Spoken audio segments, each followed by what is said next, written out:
Consumerism, capitalism. Yeah, because we're Americans. Buy, buy, buy, spin, spin, spin. Yeah. New Salem witch trials. Hey everyone, I'm Late Stage Capitalism. And I'm a communist. And on today's episode, we're checking out a new guitar. That's all I got. The rest is to you. All right, so on today's episode, we are going to be looking at the Pure Salem Jimmy. V2, I guess you can call it, something new, something old, mostly new. Mostly new. Mostly really new. So I reached out to Rick from Pure Salem Guitars, and he was kind enough to send us out a loaner to demo with this video. He has redesigned the headstock. So if you are a fan of Pure Salem Guitars, no little updates, new headstock shape, new kind of classic car inspired colors. So it's moving forward. Moving forward, yes. And there's also some pickup configuration differences between some models, and specifically we're going to be looking at the Jimmy. So the past iteration of the Jimmy, it's almost like a We could just say Mustang? Yeah, just say okay, Mustang. So M-style. it's basically if you were in the market for a Mustang.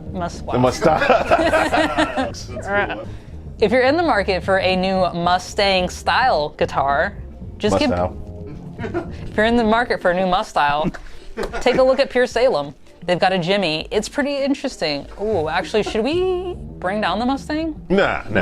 All right, yeah, you know what a Mustang is. Nice, sexy cars. Only the best people drive Mustang. We got a video on one that we just did. We've got a Mustang video, link in description, or just, watch all the videos. And I actually liked it. So yeah, with this, if you're in the market for I almost said Mustang style guitar, but you don't want to go the traditional route of just a Fender or a Squier, check out Pure Salem. It's something different, it's something unique, and it's got a very, might be a little biased here, very sexy look to it. Does it have a matching headstock?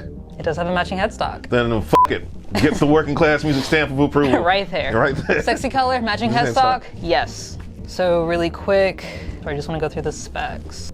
Mahogany body, mahogany neck width dot inlays, rosewood fretboard, 24 scale length neck, modern C-shaped neck that is a 12-inch radius, Grover tuners, Wilkinson mini ashtray bridge with compensated saddles, custom wound Pure Salem humbuckers, vintage style cloth wiring, 3-way toggle switch, master volume, master tone, medium jumbo frets, and a dual action truss rod. All of that is just kind of just made me just say, f it, let's just go to the sounds. Let's go to the sounds.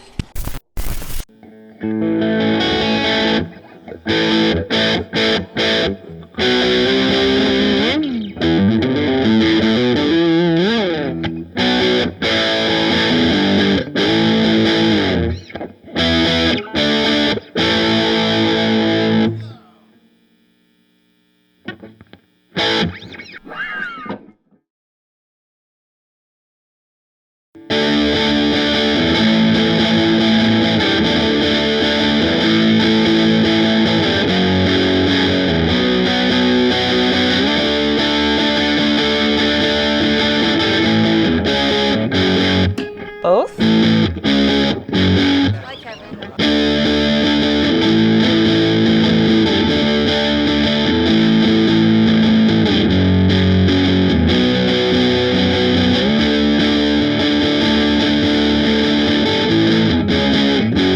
Neck. Where's the band?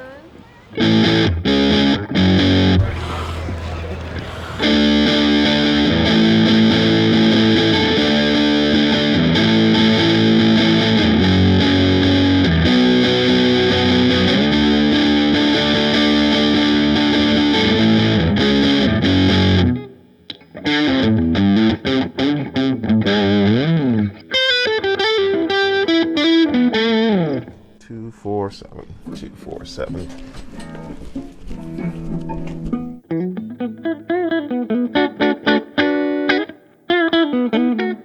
Belinda Butcher, this is for you. I suppose, because there's two women in the band, there is that balance there, Bridge, pickup.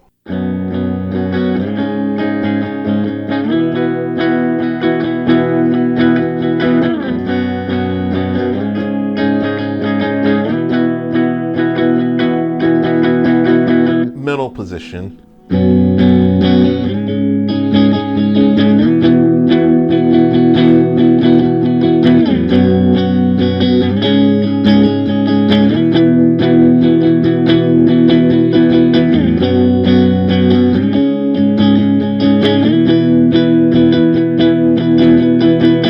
Neck position, always my favorite.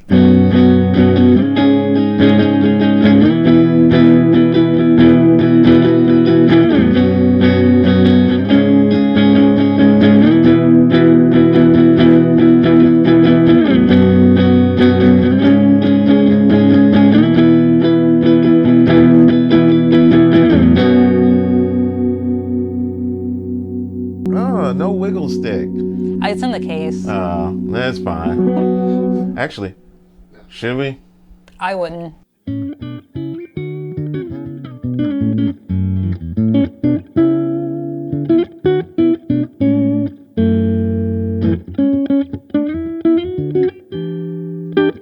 Wait, Final hold on. thought. I kind of want to finger pick now. You brought it out. That's my style.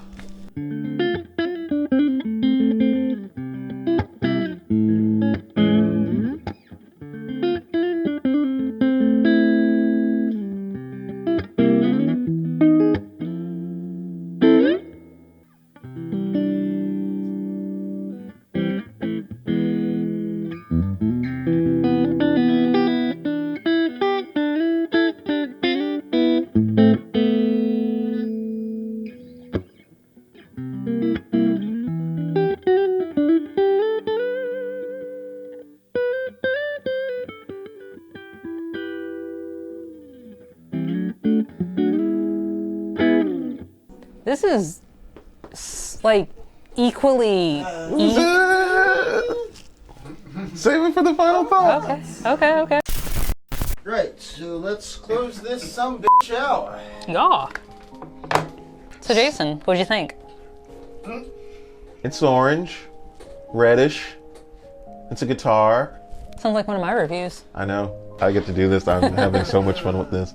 No, but seriously, it's like the piccolo and the Namekian style of fusion between Fender and Gibson, where the Fender look just took like the Gibson, like all mahogany, and like took the best characteristics and pulled it unto itself.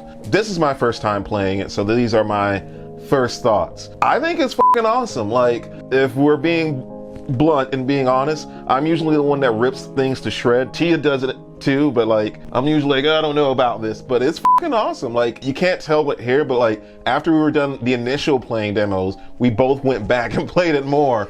Went back for seconds. Yeah, and I told Tia this off camera. It was on camera, but it didn't matter. I'm typically not a fan of short scales. That I was works. gonna say, you just got that Johnny Marr. Yeah, I figured out what I like about short scales. We figured out the whole thing of, for me in short scales, is I like a thicker neck, and surprisingly that's not as thick as I like it, but it's still comfortable. I just like the satin feel of it. The pickups sound great, and if you saw our previous Mustang episode, you will know that my favorite Mustang configuration is a three-way. Oh, that guy. There's a joke in there. Yeah, there's a joke in there. You guys will. I'm not gonna make it. Yeah. You can make it at home. Yeah. How much are these things? Like, cause I think it's fucking awesome. Like, and I don't say this lightly, and please don't get mad if I say this, but I think that blows the Ventura Mustang out of the water. Like, no competition. I think the only other guitar out of the box where I've had a similar experience is probably Mike Adams' Jaguar. I'm impressed, like, as far as a first impression, not overall. Brands don't hate me. Yeah, as far as the first impression, I rank that up there very highly. So yeah, that's all I got. Positive words. All good things. I like to hear it. So yeah, I am in the same boat, essentially. I like them both for different reasons. Like, if I just had two short scale Short sale. Must styles. If I just had two short scale guitars, and I had to have one with humbuckers and one with single coils, I would keep my Ventura and I would keep this. Hey Rick, just saying. My birthday is in February. Oh, that's right. I have a wish list if anyone's listening. But yeah, no, like sub $1,000, I think this like blows most off the wall guitars. I'm not bashing Fender. I would say these are two different beasts. Even though they may look very similar, it's literally apples to oranges. Get Literally. it? Yeah. Get it? Yeah, I know. I made a Jason joke. Yeah. Literally, it's apples to oranges because it's different sound and it's a different feel. So the neck, that 12-inch radius, you could definitely feel it. It almost feels as if I'm playing my SG, but not quite with those like rolled edges that you would get like on a Gibson, because obviously there's no binding and they're not going to go off and finish them out like you would on an American guitar.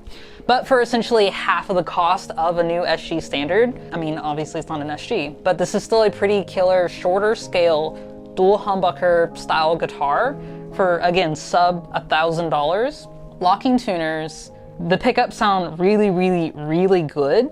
The neck is very, very comfortable to play. I'm a fan of satin finishes. I don't like gloss. Same. I don't like gloss. So honestly, like, this is a winner, like just straight out of the box. Also, it's like a melding of like Fender and Gibson, because that headstock angle is ridiculous. When you took it out initially, like, was like, oh. did they copy the brake angle? Like, literally, Right. So yeah, I mean, the pickups sound nice and hot. It took drive really well. It had a really good clean sound to it too. So it's the best of both worlds. If you're going back and forth between the clean and dirty type sounds. To interject, because I will. Have at it. Yeah, the pickups are very articulate. Typically with humbuckers, in my experience, they tend to be a bit more, especially in the neck position, on the bassier side. Yeah. However, that wasn't the case with this. It was just, for lack of better term, balanced. It was well balanced. Yeah, I feel like a lot of thought went into these guitars, and it definitely shows. It was really, really easy to play out of the box. Keep in mind, we didn't set it up. We literally just unboxed it, tuned it, and went And that's at what it. I'm saying. Like, out of the box, this is the most pleasant experience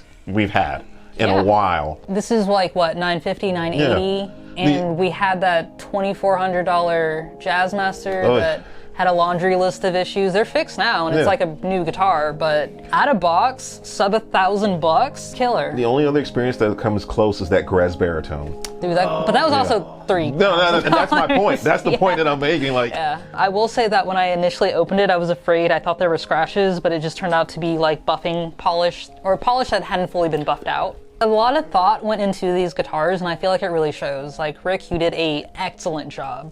So thank you again so much for sending this out and giving us the opportunity to try these out. I've low-key been stalking your company for a couple years now, and never pulled the trigger on one, but you got a new fan. You got a new fan. And hopefully, to the people at home, try it out if you can. If, again, you're in the market, sub $1,000, and you want something different from like a Fender, or just any other big name brand, and you want to support a smaller company, definitely give Pure Salem a look. if you want the Fender design with more of the Gibson sound and feel, that is the perfect way. I would say definitely check it out. For a sub $1,000, it's a really hard guitar to beat. Yeah, no, honestly. From the box, no complaints. Some notable players of Pure Salem guitars include Billy Gibbons of ZZ Top, My guy Chris from Slow Dive, Eric Polson from Remo Drive, and John Gorley of Portugal the Man. So it's closing / YouTuber pandering time. So Like, share, subscribe, ring that bell. Patreon. Merch, affiliate links. Even though Sweetwater doesn't sell this, you could still buy the picks we used through our affiliate You link. can buy your new strings through Sweetwater. You can buy Xander's Orange and mic setup through Sweetwater. For the people at home, leave in the comments below some other smaller brands that you feel should have some recognition, just a light shone on them, just to kind of spread the word, you know? Like, Pure Salem isn't big by any means, and I want them to be. I want them to be huge because this guitar is awesome, and I want more of these. The Flying V looks sick. I want it. I want to try it. But yeah, comment down below. It doesn't even have to be guitars. They could be basses, they could be amps, they could be pedals, just smaller companies that you are a fan of that you feel like more people should know about. Mine would be, and I'm not obligated to say this, is AC Noises. He is contractually obligated to say that. All right, laters. Adios.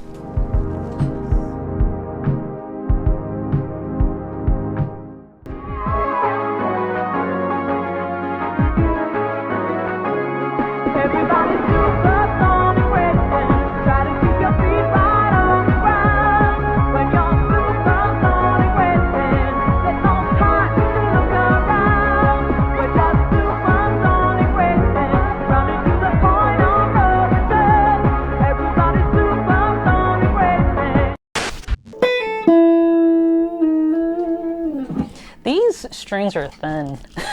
I wasn't gonna say anything. I was not gonna say anything. Like, coming from someone who plays nines. I know. I was not gonna. I was just like, I was like, huh. Yeah, I feel like I'm just like.